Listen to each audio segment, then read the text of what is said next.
वालेकुम, मैं हूं डॉक्टर नईम और आप देख रहे हैं मेरे यूट्यूब चैनल साइंस की जान। और मैं आज आपके लिए लाया हूं एक बहुत ही इंपॉर्टेंट टॉपिक जिसका नाम है difference between ion and free radical. तो सबसे पहले हम यहां पे लिखेंगे आयन, ठीक है जी, और यहां पे हम लिखेंगे क्या जी, फ्री रेडिकल। क्या लिखेंगे? Free radical. Free radical, ion और फ्री रेडिकल। अच्छा जी, तो सबसे पहले जो पहला डिफरेंस है आयन और फ्री रेडिकल के दरमियान में वो क्या है जी? आइए, आयन की अगर हम बात करें तो आयन क्या होते हैं आपको पता है। आयन जो होते हैं वो क्या होते हैं? आयन के ऊपर कोई चार्ज होता है, ठीक है जी। एटम होते हैं आयन, कोई भी एटम, एटम विद क्या होता है? With charge, with charge on it, ठीक है जी। कोई भी एटम होता है जिसके ऊपर कोई भी चार्ज होता है। कैसे? मैं आपको मिसाल देता हूँ यहाँ पे। मैं आपको मिसाल देता हूँ आयन की, लाइक सोडियम को अगर आप देखो, सोडियम के ऊपर प्लस चार्ज होता है, और क्लोरीन की अगर आप बात करें उसके ऊपर नेगेटिव चार्ज होता है। तो ये है आपका आयन, ठीक है जी। और अगर हम देखें फ्री रेडिकल को ज़रा, फ्री रेडिकल जो है उसके ऊपर कोई चार्ज नहीं होता। फ्री रेडिकल क्या? There is no charge on it, ठीक है जी। नो चार्ज, कोई भी चार्ज नहीं होता, नो चार्ज ऑन इट। और ये भी क्या होते हैं? ये भी एटम होते हैं, एटम भी हो सकते हैं, ये मॉलिक्यूल भी हो सकते हैं, ठीक है जी। एटम भी हो सकते हैं, मॉलिक्यूल भी हो सकते हैं। तो इनके ऊपर कोई चार्ज नहीं होता। अगर एज़ कम्पेयर टू आप देखें आयन के, तो आयन के ऊपर चार्ज होते हैं, इनके ऊपर कोई चार्ज नहीं होता। इनके ऊपर क्या होता है? इनके ऊपर एक गोल सा दायरा होता है, कोई डॉट लगाता है, कोई दायरा लगाता है। फॉर एग्जांपल अगर मैं यहाँ पे क्लोरीन की बात करूँ तो इसके ऊपर एक गोल सा दायरा दे देते हैं, ये फ्री रेडिकल होता है, ठीक है जी। ये क्या होता है? फ्री रेडिकल होता है। इसी तरह एच के ऊपर एक गोल सा दायरा होता है, इसको भी फ्री रेडिकल कहते हैं। अब अगर हम बात करें आयंस की, तो आयंस कैसे बनते हैं? ठीक है जी, आयंस कैसे बनते हैं? आयंस जो बनते हैं वो आपके या तो इलेक्ट्रॉन क्या करेंगे?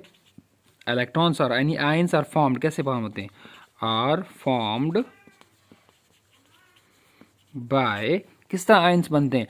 वो फॉर्म होते हैं by losing or gaining electrons, or gaining electrons. जैसे हम सोडियम की बात करें, आयन कैसे बना? इसने एक इलेक्ट्रॉन जो है वो लूज कर दिया है, ठीक है जी। क्लोरीन कैसे बना? इसने एक इलेक्ट्रॉन ले लिया, ठीक है जी। लेकिन अगर हम बात करें फ्री रेडिकल की, तो फ्री रेडिकल कैसे बनते हैं जी? फ्री रेडिकल, अगर मैं यहाँ पे Cl2 है तो फ्री रेडिकल कैसे बनता है? फ्री रेडिकल में क्लोरीन और क्लोरीन के दरमियान में क्या होगा? ये बॉन्ड होमोलाइटिकली टूट जाएगा, ठीक है जी। ये बॉन्ड क्या होगा? दरमियान से होमोलाइटिकली, मतलब एक जैसा टूट जाएगा। होमोलाइटिकली का मतलब एक जैसा। अब क्या होगा? आप देखें यहाँ पे ये जो क्लोरीन है, क्योंकि आपको पता है ये जो बॉन्ड बनता है, दिस बॉन्ड ये शेयर पेयर वाला बॉन्ड बना हुआ है, ठीक है जी। तो जब होमोलाइटिकली बनेगा तो ये इलेक्ट्रॉन अपने साथ ले लेगा, ये इलेक्ट्रॉन अपने साथ ले लेगा।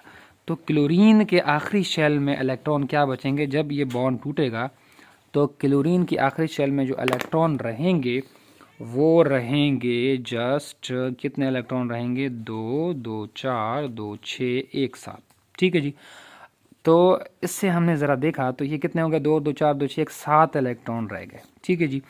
तो हमें एक और चीज़ पता चली कि फ्री रेडिकल के जो आखिरी शेल होते हैं उसमें हमेशा इलेक्ट्रॉन की जो तादाद होती है वो ऑड नंबर में होती है, ठीक है जी।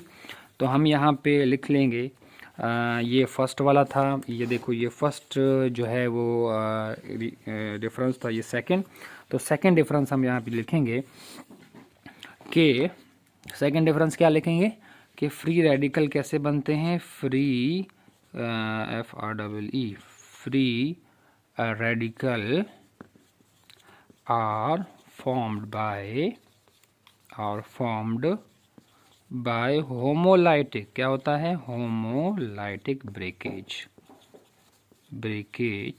ऑफ मॉलिक्यूल, ठीक है जी।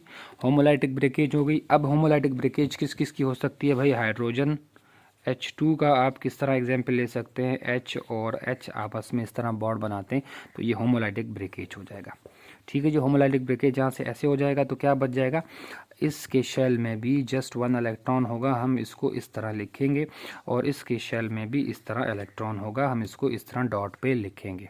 ठीक है जी। तो इस तरह आपका फ्री रेडिकल बन सकता है। ठीक है जी। तो ये बहुत मेन डिफरेंस है। अब एक और चीज़, एक और डिफरेंस, ये तो फॉर्मेशन का डिफरेंस हो गया। तीसरा डिफरेंस हम क्या लिखेंगे, ये तीसरे डिफरेंस पे आ जाएं तो आयन में क्या होते हैं, हमेशा पेयर ऑफ इलेक्ट्रॉन होते हैं उनके आखिरी शेल में। आयन क्या होगा, आयन के ऊपर क्या होगा, आयन के साथ क्या होगा, pair of electron, has pair of electrons in their shell, in their valence shell. ठीक है, कौन सा शेल, वैलेंस। आयन्स के आखिरी शेल में हमेशा आयन का जो आखिरी शेल होगा उसमें पेयर ऑफ इलेक्ट्रॉन होंगे। कोई भी आयन देख लें आप, फॉर एग्जांपल आप आयन देख लें, सोडियम आयन देख लें, चलो जी सोडियम आयन देखें तो उसके आखिरी शेल में आप देखेंगे 2 और 2 4 कितने इलेक्ट्रॉन्स होंगे, इस तरह पेयर के फॉर्म में। इसका 11 होता है, तो 11 के बाद 2 8, 2 2 4 2 6 और 2 8। ये देखो, ये भी 2 पेयर में, ये भी 2 पेयर में, ये भी 2 पेयर में, ये भी 2 पेयर में। इसी तरह अगर हम बात करें इसकी जो थर्ड इसकी डिफरेंस है, इस थर्ड डिफरेंस में आप लोग देखोगे तो थर्ड डिफरेंस में आप लोग क्या देखेंगे कि ये जो फ्री रेडिकल होता है इसमें पेयर ऑफ इलेक्ट्रॉन नहीं होते। ठीक है जी। इसमें एटलीस्ट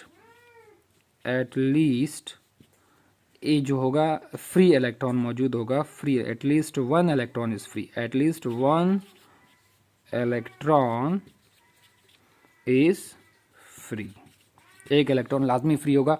देख लें आप क्लोरीन में, देख लें क्लोरीन के अगर हम देखें तो 2 2 4 2 6 ये वाला इलेक्ट्रॉन फ्री है, यानी एक तो ऑड नंबर होगा। ऑड नंबर कौन कौन से, या तो इलेक्ट्रॉन 1 होगा, या 3 होगा, या 5 होगा, या 7 इलेक्ट्रॉन होगा। ठीक है जी।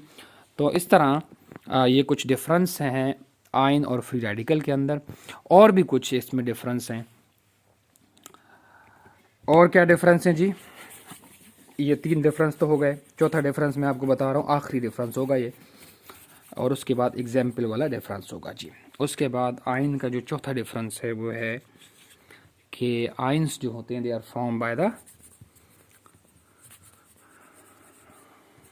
इसको मिटा देते हैं, जो इसका चौथा डिफरेंस है जी। आयन जो हैं वो फॉर्म्ड हो सकते हैं, किस में फॉर्म हो सकते हैं, फॉर्म हो सकते हैं इन सॉल्यूशन के अंदर भी फॉर्म हो सकते हैं। ठीक है जी। आयन जो हैं ये क्रिस्टल फॉर्म में भी मौजूद होते हैं, या आप ये सकते हैं कि आयन जो हैं वो सॉल्यूशन में भी पाए जाते हैं और क्रिस्टल में भी, एज अ क्रिस्टल इसका शेप होता है, CRYSTL, क्रिस्टल शेप होता है। ठीक है जी। आयन या तो सॉल्यूशन में पाए जाते हैं या तो क्रिस्टल में पाए जाते हैं। अगर हम इसकी बात करें तो ये एयर के अंदर पाए जाते हैं ज़्यादातर। ये किस में पाए जाते हैं, ज़्यादातर एयर में पाए जाते हैं। लाइक ऑक्सीजन जो है एक मॉलिक्यूल है, हवा में पाया जाता है। तो अगर इसके ऊपर लाइट लगेगी, यानी लाइट एनर्जी लगेगा, ENERGY, लाइट एनर्जी लगेगा, तो ये ब्रेक हो जाएगा, होमोलाइटिकली ब्रेक हो जाएगा, लाइक दिस वन, ये होमोलाइटिकली ब्रेक हो जाएगा। एक इलेक्ट्रॉन अपना ले लेगा, ये अपना इलेक्ट्रॉन ले लेगा, इसके ऊपर क्या आ जाएगा, गोल दायरा। तो ये ज़्यादातर एयर में मौजूद होते हैं, और ये जो हैं ये भी सॉल्यूशन में पाए जा सकते हैं। ठीक है जी। अगर इसको देखो क्रिस्टल में, जो मैं आपको एग्जांपल दूं तो NaCl क्रिस्टल में पाया जाता है। आपको पता है नमक जो होता है वो क्रिस्टल फॉर्म में पाया जाता है, दाने की शक्ल में 3D स्ट्रक्चर होता है।